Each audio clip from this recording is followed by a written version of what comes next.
Hey guys, Wolvie here with a City of Final Fantasy Opera Omnia global video for the 15th of September if you're in or near the United States. This is the 16th of September if you're in the UK, near the UK, or east of the UK. This video is all about Cinque, but there are a couple of things to go over first really quickly, and we're going to go straight into it. We got maintenance coming on the 16th. And it's a long one. The maintenance here is going to be from 1700 to 2100 hours UTC. Again, this time zone is the UK, so this is going to be earlier or later depending on where you live. So it's a lengthy maintenance, so be prepared to get off the game for a little while. Do what you need to. And we're going to go into the information on Cinque, and we're going to go into the 7-day gem sale, which is going on now until the 23rd of September at 1:59 UTC. And this is the Cinque's arrival here. We have here the bundles here. You have armor tokens, which is 5 through 20, depending on the depending on which bundle you buy. This is for the pay-to-play players. These are the type of bundles I like the most, and I really want to see these come out more often, in my honest opinion. And this is the icon legend here, all that good stuff. We're going to go straight into the information on the Cinque event, which is called Sincere Strength.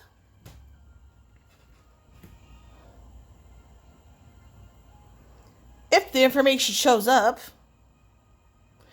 So it says here, Cinque from Final Fantasy Type 0 has arrived. And I do want to make a point here. I think when it comes to this game, some of the character names are kind of like an attempt on the Japanese end to pronounce varying words in French, because the way Cinque is pronounced as a name in the game is actually the French word cinq, which means the number 5 in French. So it's a little language thingamajig here. I wanted to do a quick point on that. So it says here, watch Cinque's cutscene Blithesome Cinque to make Cinque your ally. It says here on the bio here, she is of the other for weapon class type. It says here, in Agito cadet in class 0. Despite her appearance, she is a physical powerhouse, carrying a super heavy mace as her weapon of choice. Her words and actions stand out as a bit spacey, but she will at times surprise her classmates with incredibly insightful remarks. Command ability details is as follows. This is the base use count here, mind you.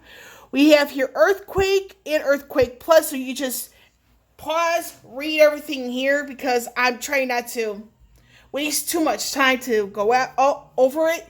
But I do want to point out, it grants 1 level of stun. So this is her AoE move. Unfortunately, this is not elemental, so it's always all good. Then it says here, Crystal Passive. This is the level 55 Crystal Extension. This is the base and the plus version. And now I do want to point out, with the level 55 Crystal Passive, the max Brave Overflow is 200% in the plus version of Earthquake. The base version is 120, which is really good, in my personal opinion. And this is the second ability right here, Home Run Swing. So this is it right here. This is another way to get stunned, but you have to be careful with Home Run Swing Plus. This cancels the stun on the person that hits. And this is the Crystal Passive level 60 extension. It's the same thing as Earthquake. The base form has a max Brave Overflow up to 120%. The overflow for the plus version is 200%, and this is the HP Attack Plus. So just hit pause so you can read this on your own, because I just don't want to waste too much time. And here's the thing with a stun, the Enframed debuff. This lowers defense and speed. And we have here the gear that we're slated to get for parts 3, 4, and 5. We get 2 copies of her 35 CP armor white cape. We have here a copy of the 15 CP weapon Skull Crusher. And this is what happens here, some ability stuff here and there.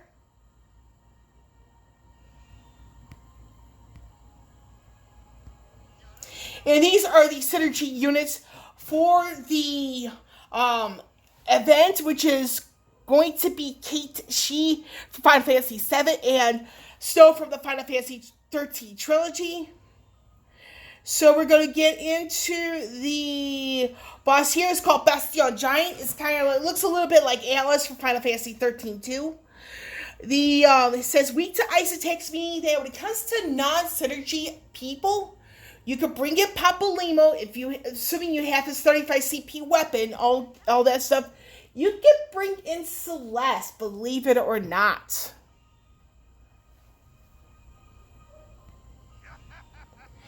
And we have here the token exchange details.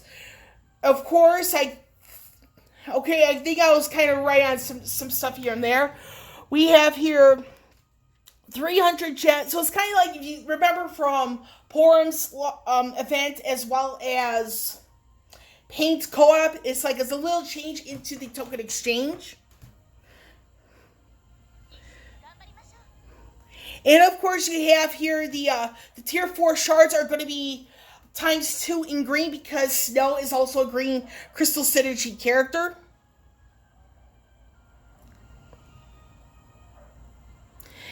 And I do want to point out here that Noctis is the Lost Chapter synergy character for this event, so you do have like another character available. So you have here the limited time event mission details. So you have all this stuff here, which is kind of, it's very much, standard operating procedures now in the 7070 era.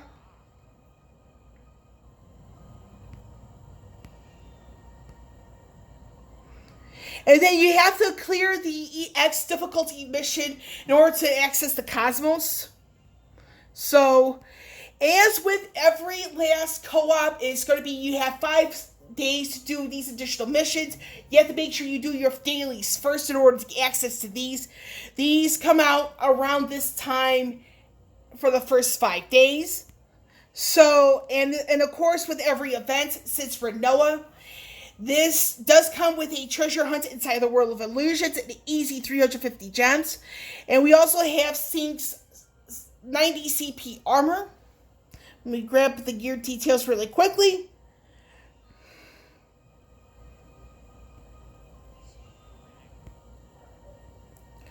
That's good stuff there. We're going to go into the banner itself.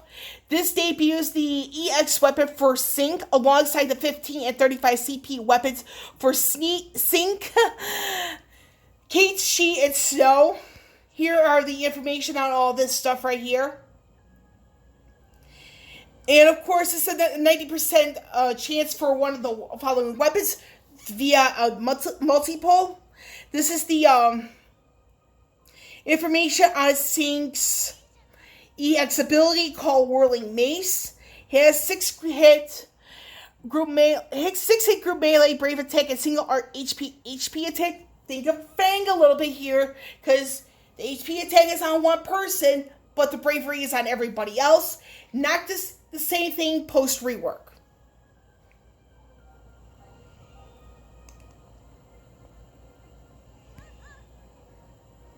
And I do want to point out here with Whirling Mace, this has the same recast speed as Y'shtola's ability, which is freaking slow.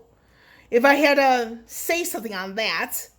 And let me go into her, I believe this is it right here. This is her 35 CP weapon called Seismic Shaker.